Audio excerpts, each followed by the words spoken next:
Good afternoon, fans. Jack Kilby here with a daily wrestling news update. Hope everyone is getting in the spirit of Thanksgiving, getting ready to have all that good stuff on the weekend. But in the meantime, here's some news. A story is circulating that CM Punk is spreading a narrative that he would like to return to the WWE and that talks are ongoing. The discrepancy comes from reporter sources who say that it's really folks from Punk's camp putting that word out, and there really aren't talks going on, but nonetheless, the idea is that it will create a buzz and hopefully end up in his return. We shall see. They were speculating that with the Survivor Series in Chicago this year, it makes sense, but other sources note that the Survivor Series was bound for Chicago before Punk's termination from AEW, and that they're having no difficulty selling tickets. Meanwhile, Fightful is reporting that Dax Harwood, under his real name David Harwood, filed to trademark the term CMFTR, the name of the trio of Cash Wheeler and himself and CM Punk that they used in AEW prior to his firing. Not sure what that's all about. The speculation online seems to be for some form of merchandising. PWI Insider is reporting that The Undertaker will be at the Performance Center in Orlando next week, including on Tuesday, which, of course, there is an NXT taping at that date, but they're stopping short and saying that it's perhaps unrelated and that The Undertaker is there just to provide coaching and advice to the students in the Performance Center, which it likely is. An interesting story out of the Wrestling Observer newsletter in that next week, allegedly, negotiations will take place between Jake Paul and Matt Riddle's camps for a fight. It's unknown whether the fight will be boxing or mixed martial arts, and the stage of the fights are said to be, the negotiations for the fight are said to be very, very preliminary. So we'll have to watch for that. As everybody has been following, no doubt, AEW has interest in Matt Riddle, but that non-compete will prevent that from happening for a period of 90 days. In other AEW news, Mercedes Moné, the former Sasha Banks, is apparently bound to commence duties with the company shortly. She had an injury working for New Japan Pro Wrestling, broke her ankle, but was seen on the All Out pay-per-view in London in the crowd several times, sitting down, which is leading to speculation that she will start with the company. Meltzer writes, and this is a quote, Mercedes Moné is now out of her walking boot. She kept her timetable quiet about returning to wrestling.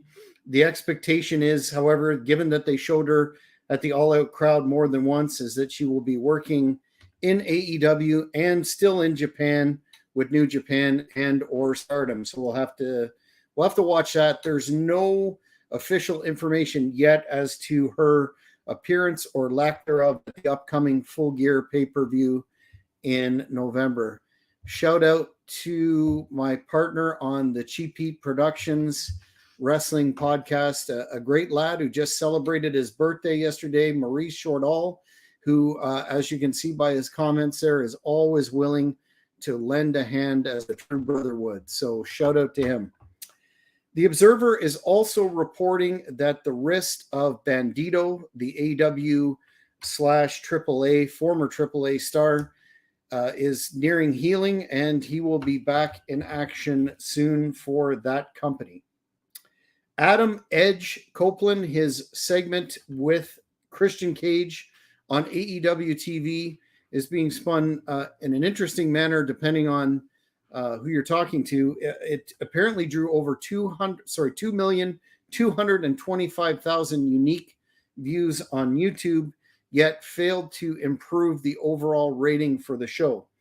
The Dynamite rating was 800,000, which is down from the previous week's rating, approximately 500,000 or so. And this is leading the experts online to claim that Edge is not a draw per se, but we'll have to see about that, considering his in-ring debut is not until next week, where he will face Luchasaurus. And yes, folks, we are less than 1 month away from the return of Great North Wrestling to the Ottawa Valley and Renfrew, Ontario, with the Great North Wrestling Renfrew Reckoning. Saturday, November 4th. Doors will open at 6 p.m. for a meet and greet and performance by the great band Parliament of Owls, who I had the pleasure of checking out last week. Shout out to Wade. Looking forward to that.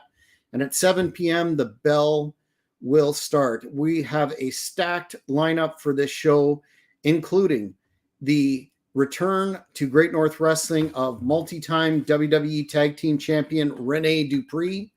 Jeremy Prophet will be on the show against a mystery opponent selected by myself and the GNW Executive Committee. We will also have Jessica Black in women's action, and the main event will see the new Canadian champion Magnum McLaren, the young up-and-coming superstar, member of the Big Money Players. The Canadian champ will put his title on the line for the first time against Rene Dupree. Tickets are available right now at ticketweb.ca. You're going to want to grab those. Seating is limited at the armories, but we also have some tickets available at the door, so don't miss that show. It's going to be a big deal for Great North Wrestling in terms of ending the year on a very, very high note. In some programming notes, we have tomorrow at 7 p.m. Eastern Standard Time, the next episode of Shooting from the Hip with Angel Medina. This time we're looking at the question of what if Eddie Guerrero did not pass so soon, and what impact that could have on the industry itself. We are planning a multitude of other interviews coming up, including Fonzie, ECW original. I'll be sitting down for a in-depth career interview with Rene Dupree and much, much more. If you haven't already, subscribe to the HannibalTV.com. Hit that subscribe button, and you will always be up to date with the goings-on the channel. So for now, that's it. If we have any more noteworthy news and developments coming, we will keep you posted as that. But I hope everyone has a fantastic and restful Thanksgiving weekend up here in Canada. Thank you for watching the Hannibal TV. Please like this video if you enjoyed it, and click the subscribe button to not miss any of our latest shoot interviews, match videos, or news updates. Follow us on Twitter at the Hannibal TV for instant updates.